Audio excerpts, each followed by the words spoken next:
یہ 20ویں صدی کے آغاز کے وقت جسے ہم پورا کہتے ہیں مڈل ایسٹ، بلکہ صرف مڈل ایسٹ نہیں، پورا شمالی افریقہ سلطنت عثمانیہ کا حصہ تھا، خلافت عثمانیہ۔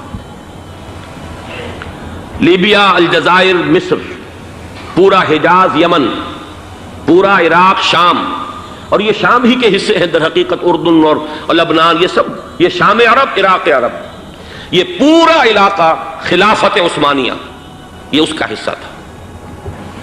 پہلی جنگ عظیم میں انگریزوں نے عربوں کو بغاوت پر آمادہ کیا، غداری پر آمادہ کیا، انہوں نے خلافت عثمانیہ کے خلاف بغاوت کی، بیج بوئے ان کے دلوں کے اندر نفرت کے، ابھارا انہیں کہ تم ترکوں کے غلام کیوں ہو، تمہیں خود حاکم ہونا چاہیے، تم کھڑے ہو جاؤ، ہم مدد کریں گے، تم بغاوت کرو، تم ان ترکوں کے خلاف ہماری مدد کرو، ہم تمہیں آزاد کر دیں گے، تم اپنے پاؤں پر خود کھڑے ہو جانا۔ یہ بہت ہی ہمارے لیے دردناک المیہ ہے اس پہلی جنگ عظیم کا۔ کرنل لارنس جیسا شخص، برطانوی استعمار، اور اس کے نتیجے میں عربوں نے بغاوت کی۔ اور اس قدر دردناک بات آپ کو بتا رہا ہوں، میں پہلی مرتبہ جب سن 62 میں حج کے لیے گیا مدینہ منورہ میں، ابھی وہ ریل کے انجن کھڑے ہوئے تھے۔ یہ ترکی کے زمانے میں، سلطنت عثمانیہ کے زمانے میں بغداد سے مدینے تک ریلوے لائن تھی۔ یہ پورا ایک عالم سلطنت عثمانیہ، صرف سلطنت نہیں، خلافت عثمانیہ، پوری ٹرینیں جو ہے ترکوں کی اڑائی گئی، ہزاروں ترکوں کو شہید کیا گیا، یہاں تک کہ صحن حرم میں شہید کیے گئے سینکڑوں ترک۔ یہ جرم تھوڑے نہیں ہے، معمولی نہیں ہے۔ آج جس کی سزا مل رہی ہے، معلوم ہونا چاہیے کہ وہ جرائم کون کون سے تھے۔ اب بھی جو لوگ گئے ہیں انہوں نے دیکھا ہوگا، ترکی کا قلعہ موجود ہے اوپر پہاڑی کے اوپر، حرم کا جو سب سے بڑا دروازہ ہے باب ملک عبدالعزیز، اس کے سامنے ایک لائبریری ہوتی تھی، اب تو غالباً وہ بھی گرا دی گئی ہے، اس کے پیچھے پہاڑی پر ترکوں کا قلعہ ہے پرانا، اس پر توپیں موجود تھیں۔ جب بغاوت ہوئی ہے، جو حرم میں آئے ہوئے تھے ترک فوجی، ظاہر بات ہے نہتے، وہ تو نماز پڑھنے آئے ہوئے تھے، ان کو وہاں ذبح کیا گیا ہے، اور ترکوں نے اپنی توپیں استعمال نہیں کی کہ کہیں بیت اللہ کو کوئی گدن نہ پہنچ جائے۔ بہرحال یہ غداری ہوئی ہے پہلی جنگ عظیم کے دوران، اور نہ صرف ترکوں پہ، عربوں نے کی ہے۔ جیسا کہ میں نے کہا تھا، دو ہیں سب سے بڑے مجرم روئے ارضی کے اوپر امت مسلمہ کے طبقات۔ ہمارا پنجابی سپاہی بھی جا کر انگریزوں کی مدد کر کے ایلن بی کو قبضہ جو لے کر دیا بغداد کا، اس میں ہمارے مسلمان پنجابی سپاہی بھی شامل تھے۔ یہ خون چکاں باب ہے ہماری تاریخ کا اس صدی کا۔ لیکن اس کے بعد سلطنت عثمانیہ کے ٹکڑے ہو گئے، چیچڑے ہو گئے۔ ایک انگریز نے لکھا ہے، یہ جملہ ذہن میں بجھا ہوا جملہ، کہ تاریخ میں یہ بات ثبت ہو جائے گی کہ ایک انگریز نے اس سلطنت کے ٹکڑے کر دیے کہ جو عمر فاروق نے قائم کی تھی رضی اللہ تعالیٰ عنہ۔ یہ پورا عالم، یہ تمام علاقہ کس نے فتح کیا تھا؟ یہ بات ہاتھ بدل گئے تھے، پھر ترک آ گئے، خلافت عثمانیوں کے پاس چلی گئی، لیکن یہ سلطنت تو حضرت عمر رضی اللہ تعالیٰ عنہ کے زمانے سے چلی آ رہی تھی۔ اس کو ایک انگریز کرنل نے، اور اس نے بغاوت پہ آمادہ کر کے عربوں کو اور ترکوں کے پیٹھ میں چھرا گھپوا کر ان کے ذریعے سے اور ٹکڑے کر دیے۔ لیکن جب جنگ ختم ہوئی، اب انہوں نے کہا کہ اب ہمیں آزادی دیجیے، تو اب انہیں معلوم ہوا کہ غداروں کو دنیا میں کیا ملتا ہے۔ ٹکڑے کر دیے گئے۔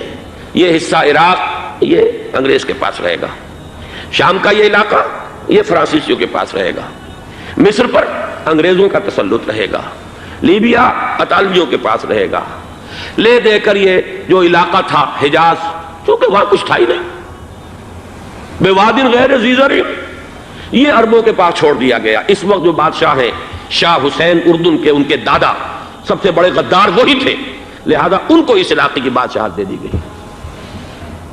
اس کے بعد نجد سے ایک تحریک اٹھی ہے، وہ سعودی جو خاندان ہے وہ نجد سے اٹھا ہے۔ نجد میں اس وقت کچھ بھی نہیں تھا، وہ تو صرف ریت کے تودے تھے اور کچھ بھی نہیں، لہذا ادھر کسی استعماری قوت کو دیکھنے کی ضرورت ہی نہیں تھی۔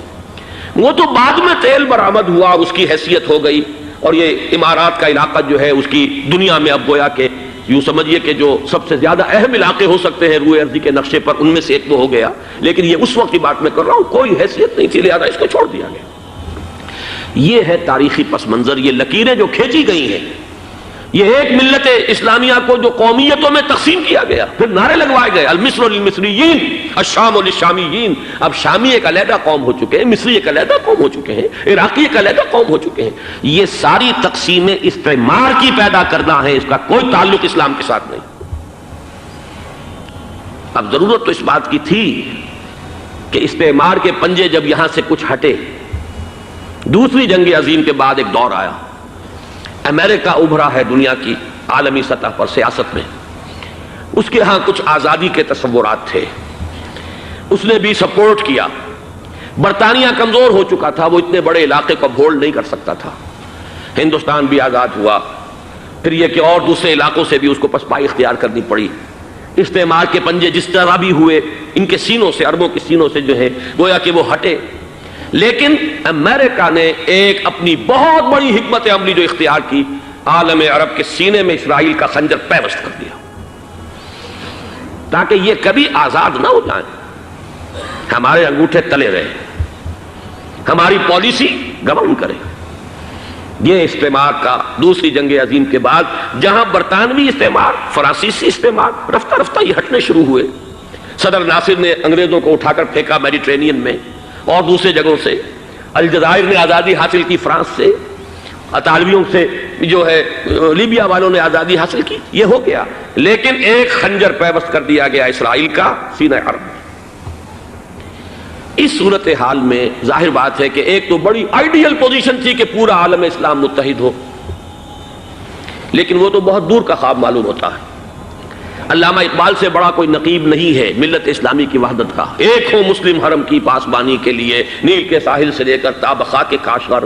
لیکن انہیں بھی اپنے لیکچرز میں کہنا پڑا اس وقت جو صورتحال ہے، پورے عالم اسلام کی ایک وحدت بن جانا تو تقریباً ناممکن نظر آ رہا ہے. اگر کسی طرح ایک common wealth of Muslim nations وجود میں آ جائے تو بھی بڑی کامیابی ہوگی.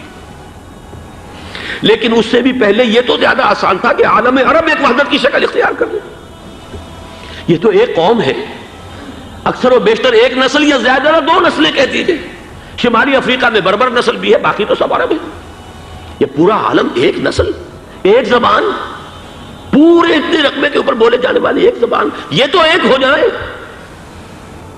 افسوس یہ ہے کہ اس کا ایک ہو جانا، ایک شخصیت ابھری تھی جو مذہبی مزاج کی شخصیت تھی، جو دینی مزاج کی حامل شخصیت تھی. اگر اس کی قیادت میں عالم عرب متحد ہو جاتا تو واقعتاً ایک بہت بڑا جو ہے مرحلہ وہ طے ہو جاتا پوری عالمی ملت اسلامیہ کی ایک وحدت اختیار کرنے کا. وہ شخصیت تھی شاہ فیصل شہید کی. اور اس لفظ کے ساتھ ہی آپ کے ذہن میں آ گیا ہوگا کیوں انہیں شہید کر دیا گیا، کس نے کرایا، کہاں سے تعلیم حاصل کر کے آیا تھا وہ جس نے شہید کیا شاہ فیصل شہید کو. اس کی گردن پر کون سوار تھی، وہ یہودی لڑکی کے جس کے فوٹو بھی شائع ہوئے، ایک گردن پر اٹھائے کھڑا ہوا شہزادہ اپنی ایک یہودی دوست کو، لڑکی کو. اور وہی ہے کہ جس نے جا کر پستول سے شہید کیا ہے. جان میں اچھی طرح جان لیجئے، جیسے بارہا میں نے عرض کیا ہے کہ حضرت عمر کو شہید کرنے والا کہنے کو ابو لولو فیروز تھا، لیکن اس کے پیچھے پورا ایرانی نسل پرستی کا جو پورا پس منظر ہے، اس سے تو ہر شخص جس کی ذرا بھی نگاہ جو ہے جو صرف منظر کو نہ دیکھ رہی ہو، پس منظر کو بھی دیکھنے والی ہو، وہ تو جان لے گی کہ ابو لولو فیروز ایک فرد کا نام نہیں تھا، وہ ایران کا انتقام تھا عالم عرب سے. بالکل اسی طریقے سے یہ امریکی استعمار کا ہتھ کنڈا تھا، اسے محسوس ہوا. شاہ فیصل مذہبی مزاج کا شخص یہ ابھر رہا ہے، اور یہ شاہ فیصل کی حکمت عملی کا ذرا آپ اندازہ کیجئے. لاہور میں سمٹ کانفرنس ہوئی، اس میں وہ آئے، سب سے ٹاورنگ پرسنالٹی پورے اس وقت عالم اسلام کے اندر شاہ فیصل کی تھی.